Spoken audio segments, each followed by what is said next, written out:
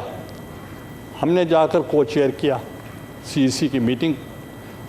General ناصر دلاور تھے اس وقت، brigadier تھے، میرے MS تھے.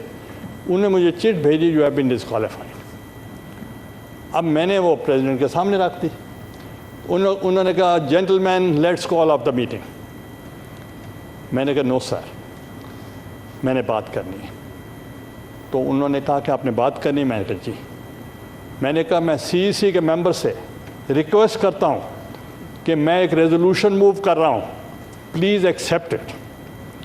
تو میں نے ریزولوشن موو کیا آپ تمام اختیارات صدر پاکستان کو دے دیں کہ نائب وزیر اعظم کا وہ چناؤ کر لیں. تو مجھے صدر صاحب نے کہا کہ پرائم منسٹر صاحب ابھی رائٹ آف اپیل ہے، اعتزاز احسن صاحب آئے بیٹھے ہیں، وہ آپ سے بات کریں گے. میں نے کہا صدر صاحب ہم نوکری پیشہ نہیں ہیں، بس آئے تھے، عوام نے الیکٹ کیا، اب ٹائم از اوور. تو میں نے کہا میں جا رہا. ہی کیم ٹل دا پورش. تو جو ڈرائیور تھا، کوڈ ورڈز میرے ہوتے تھے، نارملی میں خود چلاتا تھا کار. تو انہیں پوچھا کہ آپ چلائیں گے یا میں چلاؤں؟ میں نے کہا باہر آ جاؤ. وہ باہر آ گیا. میں نے کہا فلیگ اتار دو. And after 8 minutes the breaking news was the Prime Minister left the presidency without a flag. That is politics. This is magnanimity. I left the Prime Minister house the next day. تو انہوں نے پھر مجھے پھر بلایا کہ prime minister کس کو ہونا چاہیے. میں نے کہا دیٹس یور پریروگیٹو. کہنے لگے کہ تم نے فلور آف دی ہاؤس کہا تھا، میں جس پہ ہاتھ رکھوں گا وہی پرائم منسٹر ہوگا.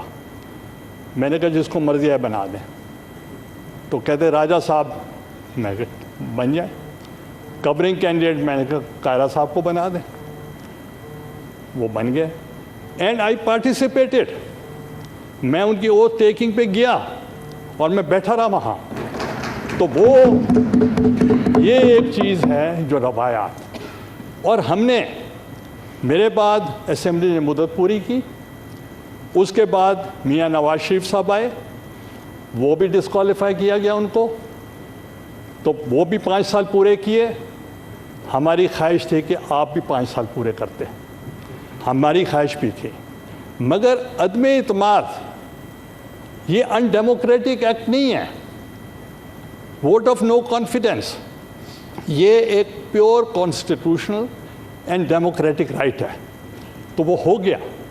مگر my leader Benazir Bhutto, she told me once کہ گیلانی صاحب کبھی بھی زندگی میں آپ غلطی نہ کرنا کہ پارلیمنٹ میں 17 ممبر کے ساتھ بھی میں نے اپوزیشن کی ہے اور پھر میں کم بیک بھی کیا ہے، مگر پارلیمنٹ کا فورم کو نہیں چھوڑنا. اور ہم نے غلطی کی 85 میں غیر جماعتی الیکشن ہوا.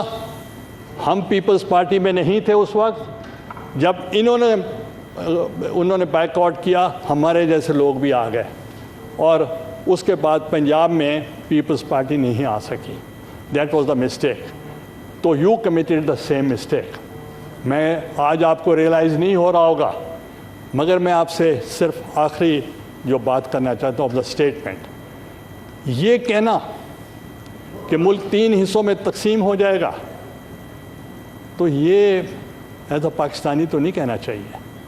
اور یہ کہنا کہ آپ کی اسٹیبلشمنٹ یا فوج تباہ ہو جائے گی، تو آپ کے مخالف بھی تو یہی کہتے ہوں گے دشمن. اور پھر یہ کہنا کہ دیوالیہ ہو جائے گا ملک, اور پھر اس کے بعد کہنا کہ آپ کے جو ایٹمی جو آپ کے ایسٹس ہیں وہ بھی نہیں رہیں گے, میں سمجھتا ہوں کہ ہم اس کو کنڈیم کرتے ہیں. یہ بہت ہی اسٹیٹمنٹ جو ہے unlikely, it doesn't behove the former Prime Minister, the Chief Executive of the country and the Chairman of the PTI, اگر وہ ایکسپریس کریں, کوئی ان کا کوئی اور کر دیتا تو ہمیں شاید دکھ نہ ہوتا. ان کی طرف سے آنا یہ بہت ہی یہ ملک کے لیے خطرناک ہے, اور میں سمجھتا ہوں کہ ہمیں ساروں کو یہ کنڈیم کرنا چاہیے. اور میں گزارش کروں گا چیئرمین پی ٹی آئی سے بھی کہ وہ اپنے الفاظ واپس لیں.